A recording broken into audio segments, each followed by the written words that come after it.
बांग्लादेश की जनता ने मोहम्मद यूनुस के षड्यंत्र को नाकाम कर दिया। जब से बांग्लादेश सरकार के केयरटेकर मोहम्मद यूनुस बने थे, तब से वे वहां कट्टरपंथ को बढ़ावा दे रहे थे और हमने देखा है किस तरह से वहां हिंदुओं पर अत्याचार किया गया। मोहम्मद यूनुस चाहते थे कि बांग्लादेश की बागडोर यह कट्टरपंथी बांग्लादेशियों के हाथ में आए, लेकिन बांग्लादेश की जनता ने उनके इस सपनों पर पानी फेर दिया।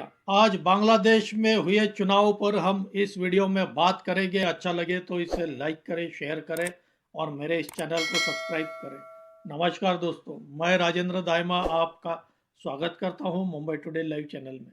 बांग्लादेश में हुए चुनाव में बांग्लादेश नेशनलिस्ट पार्टी बीएनपी ने भारी बहुमत के साथ जीत दर्ज की है।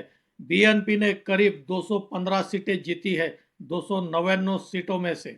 बीएनपी यह पूर्व प्रधानमंत्री खालिदा जिया की पार्टी है, जिनका अभी कुछ महीने पहले ही निधन हुआ था और अब बीएनपी की बागडोर उनके बेटे तारिक रहमान के हाथ में है। और भारत के लिए यह सबसे अच्छी बात है कि बीएनपी ने बांग्लादेश में बड़ी जीत दर्ज की है, क्योंकि दूसरी ओर बांग्लादेश में बीएनपी के खिलाफ जमात इस्लामी और नेशनलिस्ट सिटीजन पार्टी एनसीपी यह गठबंधन बनाकर चुनाव लड़ रही थी। जमात इस्लामी यह कट्टरपंथियों की पार्टी है और भारत नहीं चाहता था कि कट्टरपंथी यह बांग्लादेश में सरकार बनाए, क्योंकि फिर वही बांग्लादेश भारत के साथ पाकिस्तान जैसा व्यवहार करने लगता था। जिस तरह से आज पाकिस्तान में कट्टरपंथी सरकार चला रहे हैं, उसी तरह बांग्लादेश में भी डर था कि कहीं बांग्लादेश भी कट्टरपंथियों के हाथ में न चला जाए।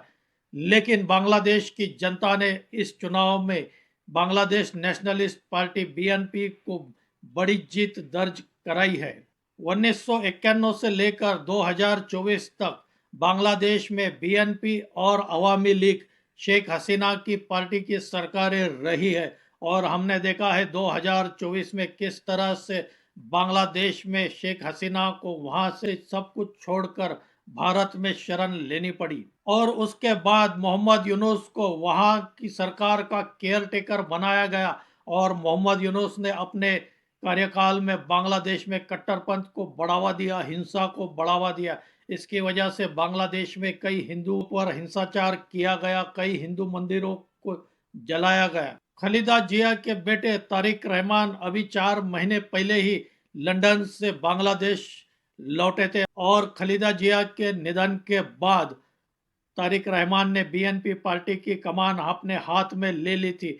एक तरह से बीएनपी को महिलाओं को भी काफी अच्छा समर्थन मिला है। कट्टरपंथ जमात इस्लामी और एनसीपी के गठबंधन को सिर्फ 75 सीटें पर जीत हासिल हुई है। एक तरह से कहे तो बांग्लादेश की जनता ने जमात इस्लामी को नकार दिया है।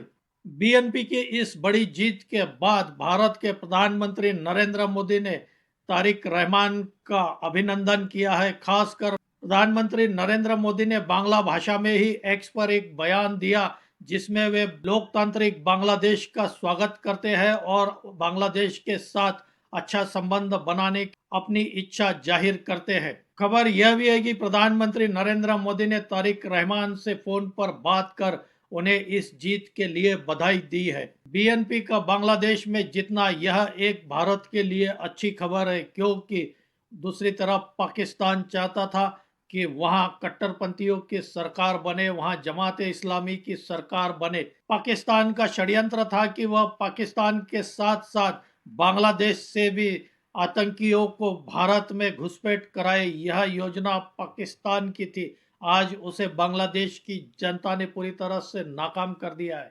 हम आशा करते हैं तारिक रहमान की इस जीत के बाद बांग्लादेश में राजनीतिक स्थिरता रहेगी और भारत के साथ बांग्लादेश के सामान्य संबंध, राजनीतिक संबंध हो जाएंगे, ऐसी हम आशा करते हैं। दोस्तों, आपको क्या लगता है तारिक रहमान के इस जीत पर? आप भी कमेंट करके बताइए। भारत और बांग्लादेश के संबंध के बारे में भी आप कमेंट करके बताइए। मेरी ये जानकारी अच्छी लगी हो तो इसे लाइक करें, शेयर करें और मेरे इस चैनल को सब्सक्राइब करें।